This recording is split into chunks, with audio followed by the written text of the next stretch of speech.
रणबीर की मुलाकात हो गई हॉस्पिटल में अपनी बेटी पूर्वी के साथ और पूर्वी को हुआ रणबीर के अंदर अपने पापा होने का एहसास। जी हाँ दोस्तों, कुमकुम भाग्य के आने वाले धमाकेदार एपिसोड में जब राजवंश पूर्वी को आग से बचा लेगा, तभी पूर्वी अपनी हाथ में लगी हुई चोट का इलाज करवाने के लिए किसी को भी बताए बिना हॉस्पिटल चली जाएगी, जहाँ पर रणबीर जब हॉस्पिटल के पास खड़ा होगा और पूर्वी रणबीर के सामने से हॉस्पिटल जा रही होगी, तभी रणबीर की नजर पूर्वी पर पड़ेगी और रणबीर पूर्वी के हाथों में लगे हुए चोट को देख लेगा, जिसे देखकर रणबीर को काफी बड़ा शॉक लगेगा और पूर्वी के साथ कोई भी न आने की वजह से रणबीर पूर्वी की मदद करने के लिए हॉस्पिटल में मेडिकल में चला जाएगा और दवाई वाली ट्यूब खरीद लेगा, जहाँ पर पूर्वी डॉक्टर नर्स के हॉस्पिटल में आने का इंतजार करी होगी। तभी रणबीर दवाई की ट्यूब लेकर पूर्वी के पास आ जाएगा और पूर्वी को कहेगा कि बेटा क्या हुआ। तभी रणबीर के मुंह से बेटे की आवाज सुनकर पूर्वी को काफी बड़ा शॉक लगेगा और पूर्वी रणबीर को कहेगी कुछ नहीं, मैं वो डॉक्टर के आने का इंतजार कर रही थी। तभी रणबीर कहेगा तुम्हारे हाथों में कितनी बड़ी गहरी चोट आई है, तुम्हें इस पर दवाई लगा लेनी चाहिए।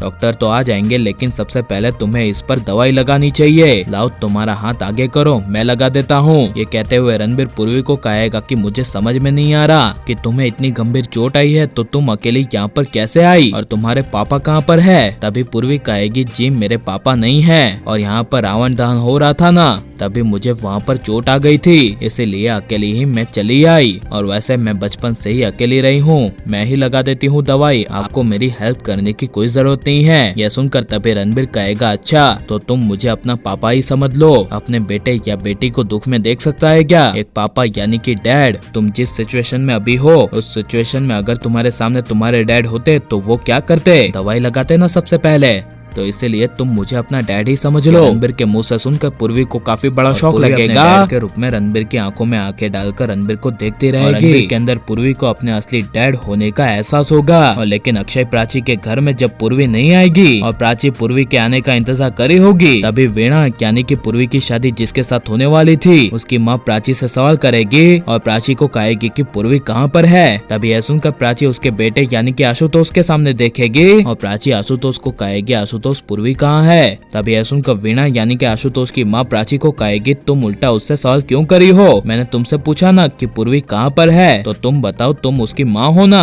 तुम्हारी बेटी का ध्यान रखना तुम्हारी जिम्मेदारी है। तभी यह सुनकर प्राची कहेगी पूर्वी बाहर ही होगी, अभी आ जाएगी। तभी यह सुनकर आशुतोष की माँ वीणा पूर्वी की शादी तोड़ती हुई प्राची को कहेगी कि आपकी बेटी आपके कंट्रोल में ही नहीं है और वो कहीं भी जा रही है, आपको पता भी नहीं है, तो आगे चल के हमारा क्या होगा। जब हमारे बेटे की शादी आपकी बेटी पूर्वी के साथ हो जाएगी और वो कहीं भी बाहर बिना बताए चली जाएगी तो हमारा क्या होगा। ऐसी लड़की हमें नहीं चाहिए, आपकी बेटी पूर्वी को आपके पास ही रखिए, हम ये शादी तोड़ते हैं। और लेकिन आप हॉस्पिटल में पूर्वी रणबीर की मुलाकात होते हुए देखना चाहते हैं कि नहीं, और आपको नई पीढ़ी की जोड़ी यानी कि राजवंश और पूर्वी की जोड़ी कैसी लग रही है और पूर्वी की शादी किसके साथ होनी चाहिए, राजवंश के साथ या फिर आशुतोष के साथ, ये सब हमें कमेंट में जरूर बताएं। और आप प्लीज इस वीडियो को लाइक शेयर हमारे चैनल को सब्सक्राइब कर मिलते हैं नेक्स्ट वीडियो में। Take care.